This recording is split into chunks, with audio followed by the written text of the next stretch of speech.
ஆகாஷவாணி.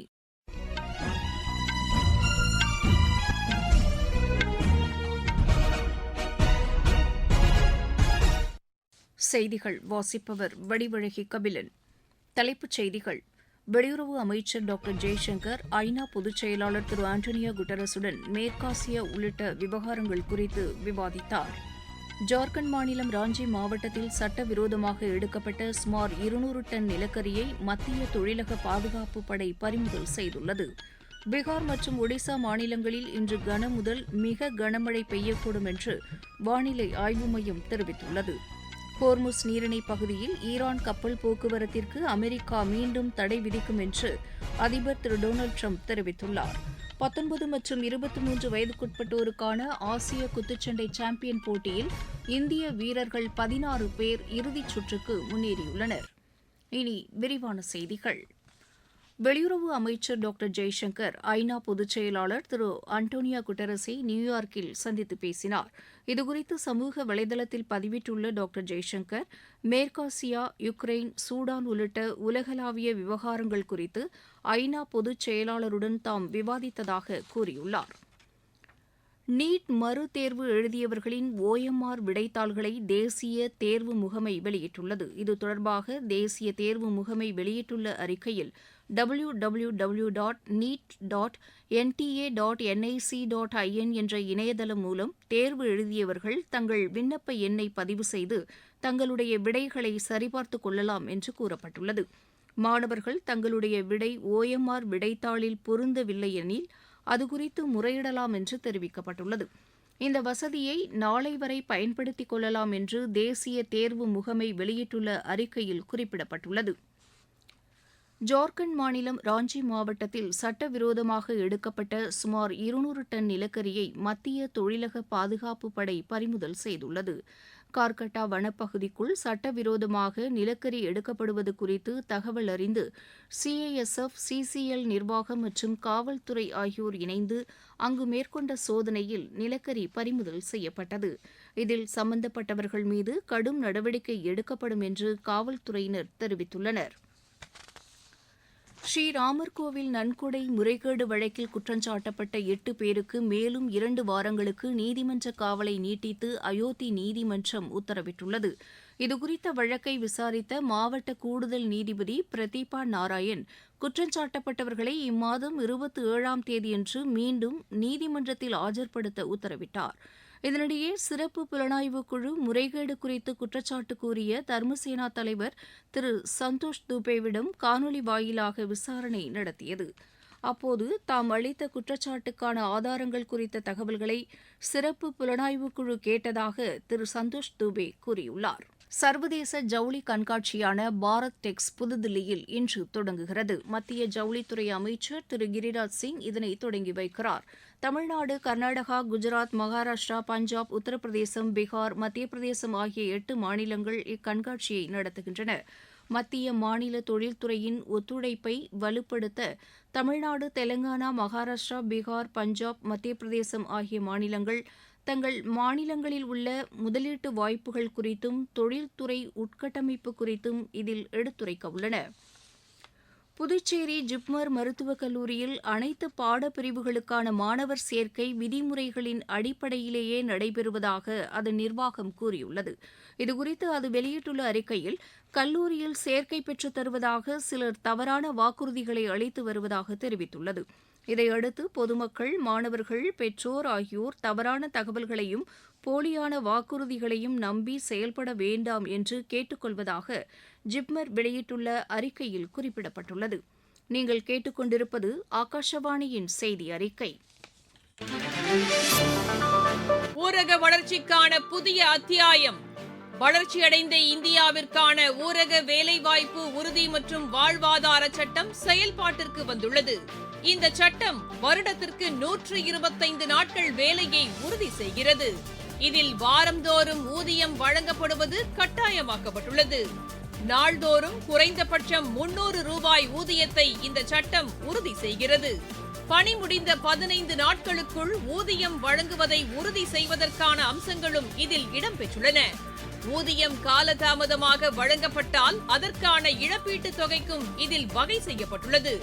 வளர்ச்சியடைந்த இந்தியாவிற்கான பயணத்தில் மோடி அரசு தொடரும் சீர்திருத்த நடவடிக்கைகள்.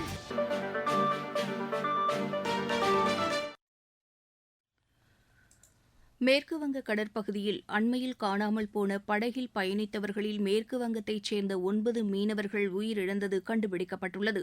கடந்த 2ஆம் தேதி சங்கர்பூர் கடல் துறைமுகத்திலிருந்து 15 மீனவர்கள் கடலுக்குள் சென்றனர். இந்நிலையில் 5ஆம் தேதிக்கு பிறகு அவர்கள் சென்ற படகிலிருந்து தகவல் தொடர்பு துண்டிக்கப்பட்டதை அடுத்து கடலோர காவல்படை, கடற்படை மற்றும் மாநில நிர்வாகம் இணைந்து தேடுதல் பணியில் ஈடுபட்டன. இந்நிலையில் வங்காள விரிகுடா பகுதியில் அவர்கள் சென்ற படகிலேயே உயிரிழந்த 9 மீனவர்களின் உடல்கள் கண்டறியப்பட்டுள்ளது. 6 மீனவர்களை காணவில்லை என்று கூறப்படுகிறது. உயிரிழந்த மீனவர்களின் குடும்பத்தினருக்கு குடியரசுத் தலைவர் திருமதி திரௌபதி முர்மு, குடியரசு துணைத் தலைவர் திரு சி.பி. ராதாகிருஷ்ணன், பிரதமர் திரு நரேந்திர மோடி ஆகியோர் இரங்கல் தெரிவித்துள்ளனர். உயிரிழந்தவர்களின் குடும்பத்தினருக்கு தலா 2 லட்சம் ரூபாய் நிவாரண உதவி வழங்கப்படும் என்று பிரதமர் அறிவித்துள்ளார். கடல்சார் பாதுகாப்பை ஈடு செய்யும் வகையில் ஹோர்முஸ் நீரிணை பகுதியில் ஈரான் கப்பல் போக்குவரத்திற்கு அமெரிக்கா மீண்டும் தடை விதிக்கும் என்று அதிபர் திரு டொனால்டு ட்ரம்ப் தெரிவித்துள்ளார். அவ்வழியாக செல்லும் சரக்குகளுக்கு 20% கட்டணம் விதிக்கப்படும் என்று அவர் கூறியுள்ளார். இந்நடவடிக்கை ஈரான் நாட்டு கப்பல்களுக்கும் ஈரானுடன் வர்த்தகம் செய்யும் நாடுகளின் கப்பல்களுக்கும் மட்டுமே பொருந்தும் என்று அவர் தெரிவித்துள்ளார். மேலும் ஹோர்முஸ் நீரிணை பகுதியில் ஈரான் அனுமதியின்றி மற்ற நாடுகளிலிருந்து வர்த்தக போக்குவரத்து தடையின்றி நடைபெறும் என்று அவர் தெரிவித்துள்ளார். இதனிடையே ஈரான் துறைமுகங்கள் மீதான முற்றுகை இன்றிரவு முதல் தொடங்கும் என்று அமெரிக்க ராணுவம் அறிவித்துள்ளது. இந்நிலையில் ஹோர்முஸ் நீரிணை பகுதியின் நிர்வாகத்தில் அமெரிக்காவின் தலையீட்டை ஈரான் ஒருபோதும் அனுமதிக்காது என்று அந்நாடு கூறியுள்ளது. சத்தீஸ்கட் மாநிலம் ராய்ப்பூரில் உள்ள தொழில்பேட்டையில் அண்மையில் நிகழ்ந்த வெடி விபத்தில் 3 பேர் உயிரிழந்தது குறித்து தேசிய மனித உரிமைகள் ஆணையம் தாமாக முன்வந்து விசாரணை மேற்கொள்கிறது. ஆக்ஸிஜன் சிலிண்டர் வெடித்து இந்த விபத்து ஏற்பட்டது குறித்து விரிவான அறிக்கை தாக்கல் செய்யுமாறு சத்தீஸ்கட் தலைமைச் செயலாளருக்கும் அம்மாநில காவல்துறை தலைமை இயக்குநருக்கும் தேசிய மனித உரிமைகள் ஆணையம் நோட்டீஸ் அனுப்பியுள்ளது. பீகார் மற்றும் ஒடிசா மாநிலங்களில் இன்று கனமுதல் மிக கனமழை பெய்யக்கூடும் என்று வானிலை ஆய்வு மையம் தெரிவித்துள்ளது. அருணாச்சல் பிரதேசம், சத்தீஸ்கர், ஜார்க்கண்ட், நாகாலாந்து, மணிப்பூர், மிசோரம், திரிபுரா, மேற்குவங்கம், சிக்கிம், அசாம், மேகாலயா ஆகிய மாநிலங்களின் சில பகுதிகளில் கனமழை பெய்யக்கூடும் என்று கூறியுள்ளது. தமிழ்நாடு, புதுச்சேரி மற்றும் காரைக்கால் பகுதிகளில் வெப்பமான மற்றும் ஈரப்பத வானிலை நிலவக்கூடும் என்று தெரிவித்துள்ளது. ஆந்திர பிரதேசத்தின் கடலோர பகுதியில் வெப்ப அலை இருக்கக்கூடும் என்று எதிர்பார்க்கப்படுவதாக அது கூறியுள்ளது. தில்லியில் பலத்த தரைக்காற்று வீசக்கூடும் என்றும் வானிலை ஆய்வு மையம் தெரிவித்துள்ளது. 19 மற்றும் 23 வயதுக்குட்பட்டோருக்கான ஆசிய குத்துச்சண்டை சாம்பியன் போட்டியில் இந்திய வீரர்கள் 16 பேர் இறுதிச் சுற்றுக்கு முன்னேறியுள்ளனர். ஜகார்த்தாவில் நடைபெற்று வரும் இப்போட்டியின் 19 வயதுக்குட்பட்டோருக்கான மகளிர் பிரிவு அரையிறுதிச் சுற்றில் கஞ்சான், சந்திரிகா பூஜாரி, ஜோய்ஸ்ரீ சிரோம், பிராச்சி, சாகத், அன்ஷிகா, மேகா, பிராச்சி டோகோஸ் ஆகியோர் வெற்றி பெற்றனர். 23 வயதுக்குட்பட்டோருக்கான மகளிர் பிரிவு அரையிறுதிச் சுற்றில் நிஷா, நிகிதா சந்த், காஜல், முஸ்கான், பிரியங்கா ஆகியோர் வெற்றி பெற்றனர்.